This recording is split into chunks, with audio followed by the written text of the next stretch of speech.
നിങ്ങളിൽ ആരെങ്കിലും ഉറക്കിൽ നിന്ന് എഴുന്നേറ്റ് കഴിഞ്ഞാൽ 3 തവണ കൈ കഴുകാതെ ആ കൈ ഒരു വെള്ളത്തിൽ കൊണ്ടുപോയി മുക്കരുത്, ഒരു പാത്രത്തിലിടരുത്. ആ കയ്യ കൊണ്ട് ബ്രഷ് എടുത്ത് പല്ല് തേക്കരുത്.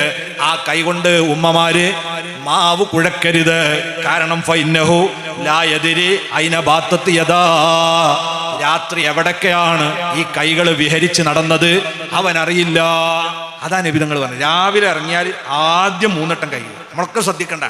നമ്മൾ ആദ്യം ബ്രഷ് എടുക്കും. ബ്രഷിനെ വെക്കൽ എങ്ങനെയാണ്? എല്ലാം കൂടി ഒരു പാട്ടേല. കക്കൂസിലൊരു പാട്ടുണ്ടാവും. അതിൽ ഉമ്മൻ്റെയോ ബാപ്പൻ്റെയോ 4 മക്കളുടെ 3 മരുക്കളുടെ 4 പേരക്കുട്ടികളോ ഒക്കെ പാടങ്ങനെ ഉമ്മ കൊടുത്തിട്ടാണ് നിൽക്കുക. ബ്രഷുകളാട്ടും കിട്ടും. ഒരാൾക്ക് മോണവീക്കം, മറ്റാൾക്ക് പല്ല് കുത്ത്, മറ്റാൾക്ക് തൊണ്ടവേദന, നീരുകെട്ട്, ഇതൊക്കെ ആട്ടും കൊണ്ട് കൈമാറാം ഒന്നിച്ചു വെച്ചാൽ. എന്നിട്ട് അതെടുത്ത് കൈയകാതെ പല്ലും തേച്ചാൽ നല്ല റാഹത്തുണ്ട്. അപ്പൊ ഇത് രാവിലെ തന്നെ എഴുന്നേറ്റ എപ്പോഴാണെങ്കിലും ഉറങ്ങിയാൽ എഴുന്നേറ്റ് കൈ നന്നായി കഴുകണം.